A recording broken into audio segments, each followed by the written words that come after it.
সুপ্রিয় শিক্ষার্থীবৃন্দ, আসসালামু আলাইকুম। আশা করি সবাই ভালো আছেন।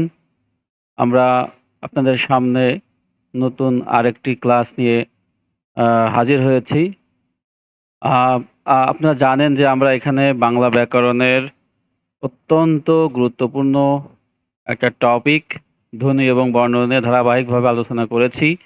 আমরা ইতোপূর্বে ৭ টি পর্ব আলোচনা করেছি, যেখানে ৬ টি পর্ব হচ্ছে লেকচার ছিল। ৭ নম্বর পর্বে ছিল হচ্ছে মানে প্রশ্ন সলিউশন, অর্থাৎ আমি এই ৬০ টি প্রশ্ন তৈরি করেছি। যে প্রশ্ন থেকে যেকোনো পরীক্ষাতে শতভাগ কমন আসবে ইনশাআল্লাহ। তো আমি গত পর্বে এই ৭ টি প্রশ্নের ৩০ টা প্রশ্ন আলোচনা করেছি। আজকে আমরা শেষ পর্বে বাকি ৩০ টা প্রশ্ন আলোচনা করব। আশা করি ক্লাসটি অত্যন্ত গুরুত্বপূর্ণ হতে যাচ্ছে এবং আমি এজন্য সবাইকে আহ্বান করব অত্যন্ত মনোযোগ সহকারে ক্লাসটি উপভোগ করার জন্য। এবং আমাদের এই সিরিজটি কেমন লাগলো তা কমেন্ট বক্সে জানানোর জন্য, এবং যদি আরও এরকম আ আ ক্লাস পেতে চান তাহলে অবশ্যই আমাদের ক্লাসগুলো লাইক, কমেন্ট এবং শেয়ার করে পাশে থাকবেন। এবং হ্যাঁ, অবশ্যই সাবস্ক্রাইব করতে কিন্তু ভুলবেন না। তাহলে আমরা শুরু করি, কথা না বাড়াই। আ আমরা আ আমরা আমি যেটা বলেছি সেটা আমরা এখানে দেখতে পাচ্ছি যে ৭ টি প্রশ্ন আলোচনা করব। যে ৭ টি প্রশ্ন যেকোনো পরীক্ষাতে, একাডেমিক, অ্যাডমিশন পরীক্ষা হোক, চাকরি পরীক্ষা হোক, যেকোনো পরীক্ষায় আসবেই, মাস্ট।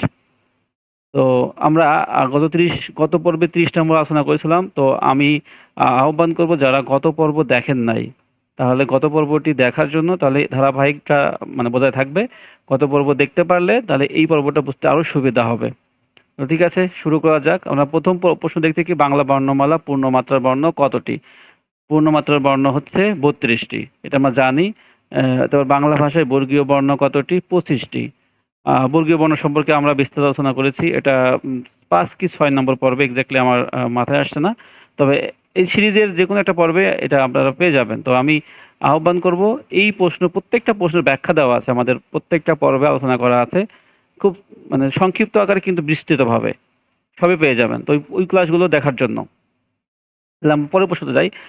৩৩ নম্বর প্রশ্ন হচ্ছে, বাংলা ব্যঞ্জনবর্ণ কতটি বর্গে ভাগ করা হয়েছে? খুব সহজ, ৫ টি বর্গে। এটা আমরা জানি বর্গ কাকে বলে, কি বর্গে করা থাকে, এটা দেখার জন্য অনুরোধ করব।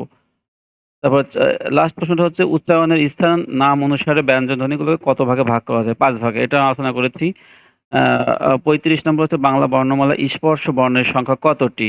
স্পর্শ বর্ণ বা স্পৃষ্ট বর্ণ শব্দটা একই, উত্তরটা হবে একই, ২৫ টি। তাহলে স্পর্শ বর্ণ বা স্পৃষ্ট বর্ণ বা বর্গীয় বর্ণ সবই কিন্তু ২৫ টি হবে।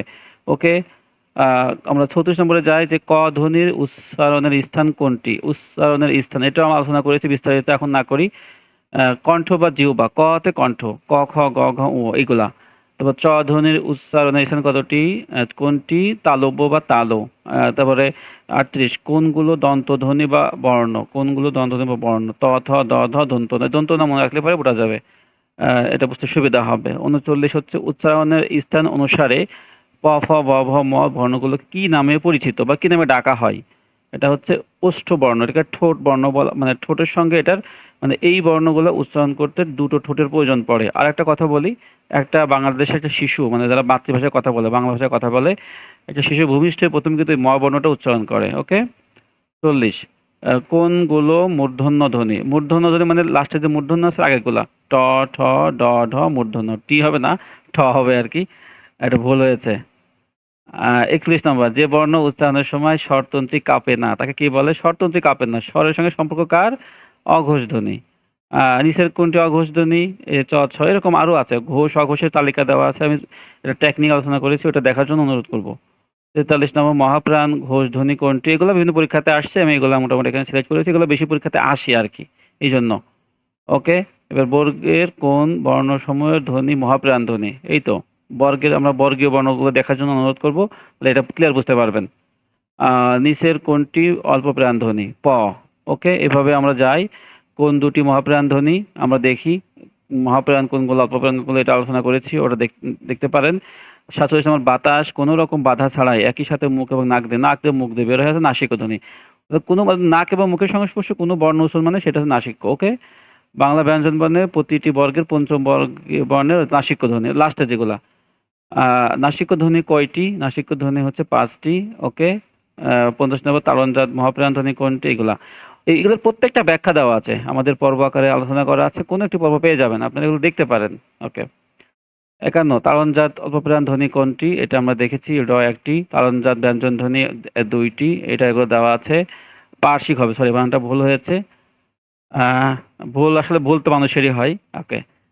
পার্শ্বিক ধ্বনি 1টি ল। শীষ ধ্বনি এটা বানান ভুল আছে। এটা বানান ভুল আছে। শীষ ধ্বনি হচ্ছে 3টি। তালব্যস্য, মূর্ধন্য ষ, দন্তস্ব। ওকে। পরাশ্রয়ী বর্ণ 3টি। বিসর্গ, চন্দ্রবিন্দু আর হচ্ছে অনুস্বর। কে পরীক্ষা শব্দে যুক্ত বর্ণ। যুক্ত বর্ণ সম্পর্কে আলোচনা করা আছে। ডিটেলস অর্থাৎ প্রত্যেকটা প্রশ্নেরই ডিটেলস পেয়ে যাবেন আপনারা। আলোচনাতে পেয়ে যাবেন। আর এছাড়াও আমার নিজস্ব একটা ওয়েবসাইট আছে। সেটা হলো study.all www.studypointall.com। এটাতে গেলে এটা পূর্ণাঙ্গ পিডিএফ আকারে দেওয়া আছে। আমি অবশ্য দেখাই দেবো, ঠিকানা দেখাই দেবো কোনো ভিডিওতে। আচ্ছা, যুক্তবর্ণ কি আছে? পরীক্ষা শব্দের এই যুক্ত এইটা ভাঙলে কি পাওয়া যায়? এটা ভাঙলে আমরা কি পাই? ক এবং মূর্ধন্য ষ। বিজ্ঞান শব্দে কি আছে? বর্গীয় জ, ও। ব্রাহ্মণ শব্দে হ প্লাস ম, এইটা। ওকে। অপরাহ্ন শব্দে হ প্লাস দন্তন্য। যক্ষা শব্দে 3টা, ক, মূর্ধন্য ষ, ম। এই সমস্ত মোটামুটি আমাদের 7টি প্রশ্ন আলোচনা করা হয়েছে। তো আমি মনে করি এই যদি কেউ পর্বগুলো দেখে তাহলে এই ধ্বনি এবং বর্ণ নিয়ে কোনো কনফিউশন থাকবে না। আমার আলোচনা করা আছে আরও সন্ধি নিয়ে একটা পর্ব, 2-3টা পর্ব আছে সন্ধি নিয়ে। তো আমি বলছি যে আপনাদের সন্ধি নিয়ে যদি সমস্যা থাকে ওটা দেখতে পারেন। ওটা দেখলে আর কোনো প্রবলেম থাকবে না। তো আমি মূলত আমার এই ওয়েবসাইটে, মানে আমার এই ইউটিউব চ্যানেলে বাংলা এবং ইংরেজি ব্যাকরণের এবং গণিতের খুব বিস্তর আলোচনা করব, যেগুলা একাডেমিক অ্যাডমিশন এবং মানে চাকরি পরীক্ষাতে খুবই খুবই প্রয়োজন। তো সবাইকে ক্লাসটি উপভোগ করার জন্য ধন্যবাদ। এছাড়াও আমাদের নিজস্ব ওয়েবসাইট, আমি আবারও বলছি, ওয়েবসাইট দেখতে পারেন। সেটা আমি আপনাদেরকে দেখাই দিচ্ছি। এটা আপনারা ঢুকবেন। ওকে। ধন্যবাদ।